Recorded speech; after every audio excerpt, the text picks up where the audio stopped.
If you're over 50, you've probably heard some version of this lie. Your best ears hair behind you. You feel it when the younger guys at work stop to skin your opinion.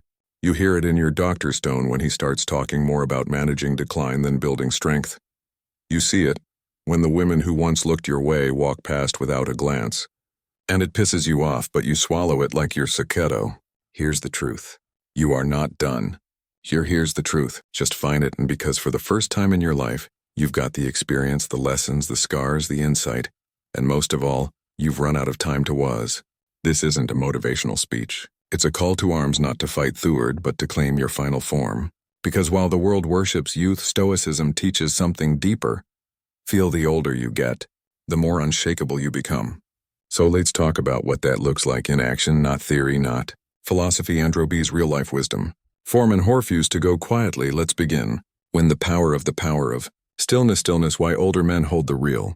Leverage young men run toward everything, many women validation, fast cars louder. Vice's social media likes its chaos disguised as ambition, but an older man, he learns the art of stillness. Stillness is not pacificity. It's controlled power. It's knowing that 90% of what most people chase doesn't matter and the third 10% can't be. But when you're a stall, you stop leaking energy trying to fix everyone, impress strangers, or be liked. You move from reaction to presence fever. Watch an older lion, and the while he doesn't chase, he waits because he knows exactly when to strike and when to stay quiet. As a man over 50, you hold that some potential. You don't need Toby Fellowist in the room.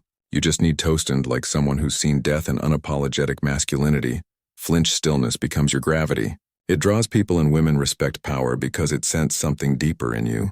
Han, who survived himself to an apologic masonal, let the world call it intimidating. There comes a point in every man's life when he either shrinks to fit the modern world or he becomes a mountain. People learn to walk around. You don't owe softness to anyone.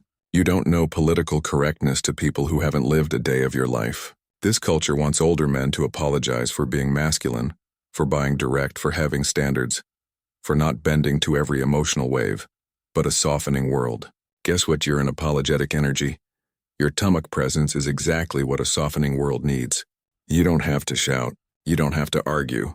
You just have to exist without folding. Start taking up space again. Sit with your legs wide. Speak slowly and clearly. Hold eye contact until the other person breaks. You're not mean. You're not toxic. You're masculine, and that is rare now, which means it's valuable. Don't bury your no to make others feel safe. Stand tall. Veil are just 3. Reclaiming discipline. How the candid half becomes your prime. They say peak in their 30s. That's false, Mosman. Peak whenever they decide to master themselves. Your 60s can be your prime, but only if you return to discipline. Disciple isn't about military routine aids, about dignity. Wake up and move your biddy like your future depends on it, because it does. Stop outsourcing your mental clarity to the news or cheap dopamine. Start every morning with stillness, a journal, a walk, or cold the woman question. Shower not because it's trendy, but because your time is no currency. Spend it wisely. You want vitality back? Train your body again. You want clarity? Stop consuming trash content and start building your cathedral of thought. The older you get, the more your actions echo, not just living. You're leaving behind a blueprint. Leave a strong one for the woman. Question why you stop chasing and start attracting. You might notice me after 50. The chase gets old, the games get boring. You no longer want to impress. You want to be met. And here's the paradox. The moment you stop chasing women is the moment you start attracting them. Not the flaky kind. Not ones who want status or sugar daddies, but the rare woman who says you're quiet power and leans in. This only happens when you stop living on the outside. Women are drawn to self-contained men. Men who don't need their approval. Men who are whole. So stop trying to be younger. I stop dressing like you're 25. Own the gray orthruist. Speak from the chest, not the throat. There's nothing sexier than Ian who walks like is already enough. You're not invisible. You're just finally in a place where you choose what you see. 5 legacy mode activated. Why? It's time to become the man they talk about when you're gone.